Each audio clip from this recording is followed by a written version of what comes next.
క్రీస్తునందు అత్యంత ప్రియులైనటువంటి దేవుని ప్రజలకు మన ప్రభువును రక్షకుడైన యేసుక్రీస్తు నామంలో ప్రత్యేకంగా వందనాలు తెలియజేస్తాం. ఈ సమయంలో పిల్లరా కొద్ది నిమిషాలు దేవుని యొక్క వాక్యాన్ని మీతో పంచుకోవడానికి దేవుని సేవకుడిగా నేను ఆశపడుతున్నాను. పరిశుద్ధ గ్రంథమైనటువంటి సామెతల గ్రంథం 17వ అధ్యాయం 17వ వచనం ప్రకారంగా ఒక మాటని మనం జ్ఞాపకం చేసుకుంటా ఉంటే దేవుని లేఖనం ఈ విధంగా మనకు సెలవిస్తుంది. పిల్ల నిజమైనటువంటి స్నేహితుడు విడవక ప్రేమించును, దురదర్శులు అటి వాడు సహోదరుడుగా ఉండును అని.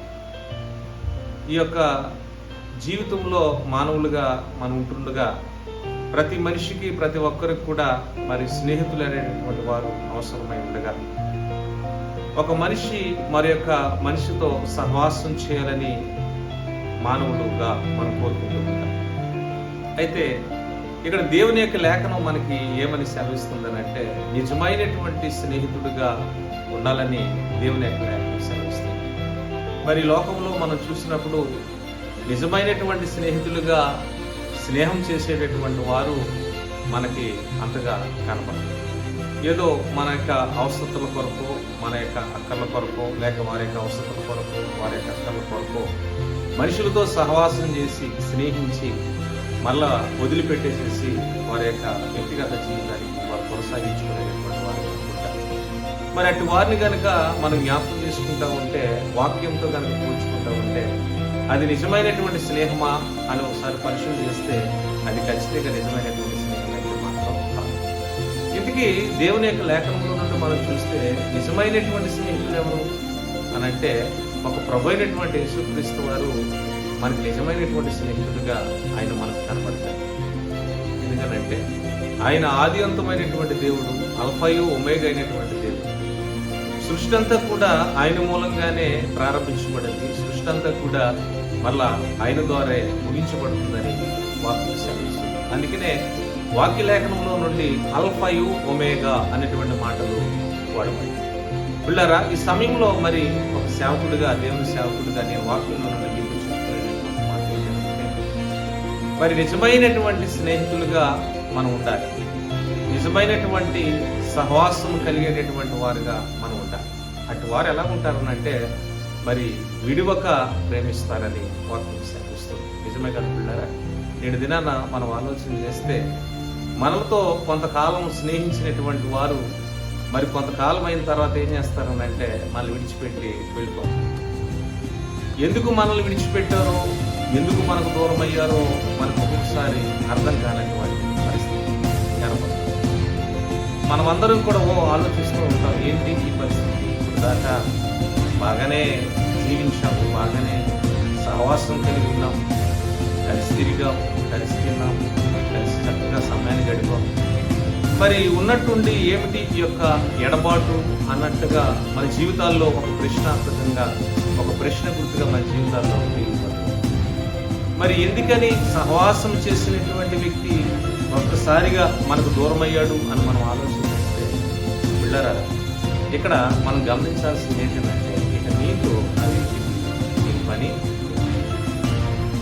నీతో ఇంకా ఆ వ్యక్తికి పని లేదు కనుక నిన్ను విడిచి దూరంగా ఉండటానికి నిన్ను విడిచి దూరంగా ఉండేటటువంటి వ్యక్తిగా ఉన్నటువంటి వారి కొరకు మనం ఎంతగా ప్రయాసపడినా, ఎంతగా ప్రాబ్లమైనా మళ్ళా తిరిగి మన దగ్గరికి ఆ వ్యక్తి రాదు. ఒకవేళ వచ్చినా కానీ ఆ వ్యక్తి మనతో పూర్వం ఉన్నంతగా సన్నిహితంగా, గత కాలంలో ఉన్నంత ప్రేమగా మాత్రం కలిసి ఉండదు. నిజమే కదా?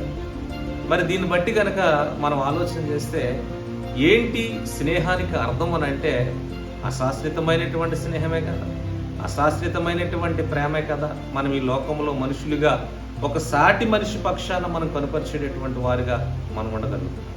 కానీ దేవుని వాక్యంలో కనుక మనం చూస్తే మరి దేవుడు ప్రేమాస్వరూపై ఉన్నాడు అని వాక్యం సెలవుస్తుంది. నిజమే, దేవుడు ప్రేమై ఉన్నాడు. ఆయన ప్రేమ కలిగినటువంటి దేవుడు కనుక మనుషులమైనటువంటి మనలందరినీ కూడా నిజముగా ప్రేమించాడు. నిజముగా ప్రేమించాడు అనడానికి గల కారణం ఏంటనంటే, దానికి ఒక నిదర్శనం ఏంటనంటే ఆయన మనుషులందరి కొరకు ప్రాణం పెట్టినటువంటి దేవుడుగా ఉన్నాడు. ఇందులో వాస్తవం కనబడుతుంది, అందులో ప్రేమ కనబడుతుంది. అలాగే నిజముగా మనతో స్నేహించినటువంటి దేవుడుగా ఆయన ఉంటాడు. ఆయన మనతో ఉండటానికి ఇష్టపడుతున్నాడు, మనతో కలిసి నడవటానికి ఇష్టపడుతున్నాడు, ఆయన మనకి సహకారిగా ఉండటానికి ఇష్టపడుతున్నాడు. ఇక్కడ వాక్యాన్ని కనుక మనం జాగ్రత్తగా గమనిస్తే దేవుని వాక్యం ఏమని సెలవిస్తుందని అంటే, నిజమైనటువంటి స్నేహితుడట విడువక ప్రేమిస్తాడు. నిజమే కదా? నిజమైనటువంటి స్నేహితుడు ఏం చేస్తాడంటే మనతోనే ఉంటాడు, విడువక ప్రేమిస్తాడు.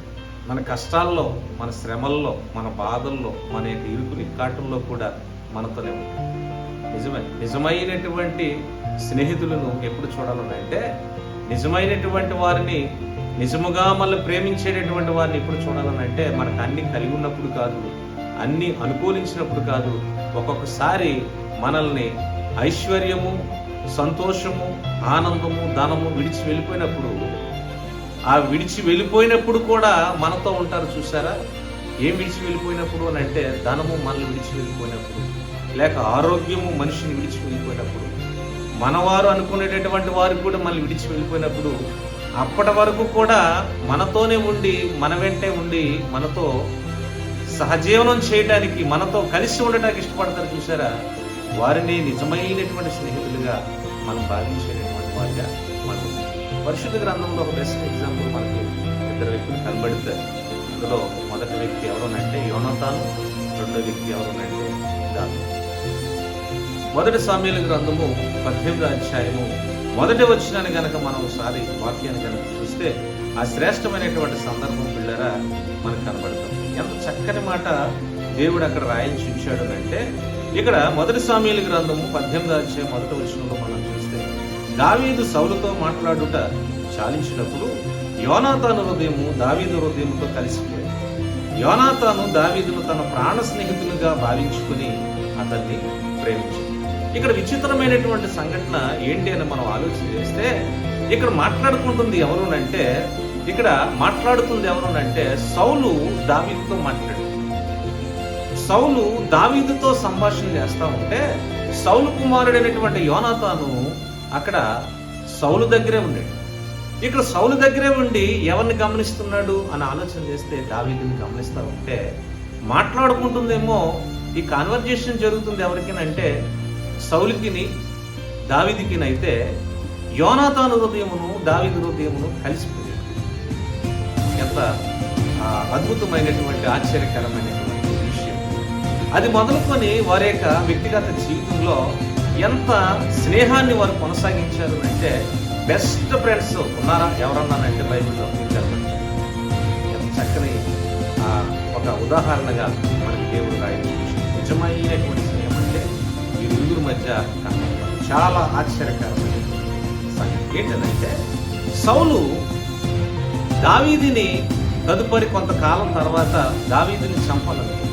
ఎందుకనంటే సౌలు చేయలేనటువంటి పని దావీదు చేశాడు. ఏంటంటే గొలియాతుని ఏం చేసేటంటే, అసలు సహజంగా చెప్పుకోవాలనంటే సౌలు రాజే గొలియాతుని సంహరించాలి, ఇశ్రాయేలు ప్రజలకు ఈ విజయం రావాలి.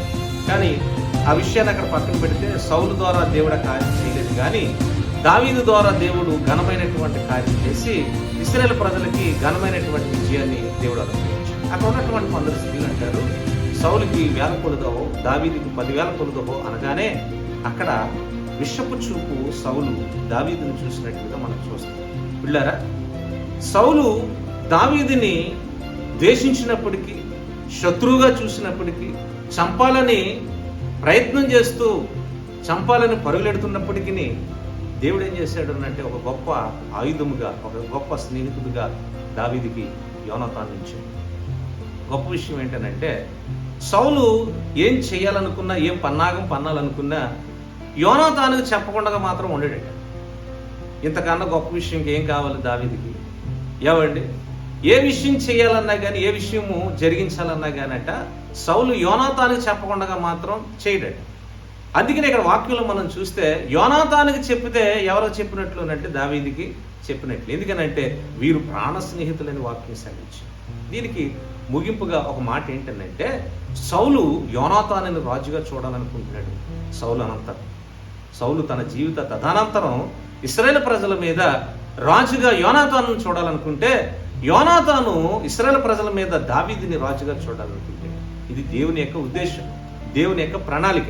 మనం ఆలోచన చేస్తే ఎప్పటికైనా సరే ఎవరి ఉద్దేశాలు నెరవేరాలి అని అంటే, ఎవరి యొక్క ప్రణాళికలు మరి నెరవేర్చబడాలని అంటే మానవుల యొక్క ఉద్దేశాలు అయితే మాత్రం కాదు పిల్లరా.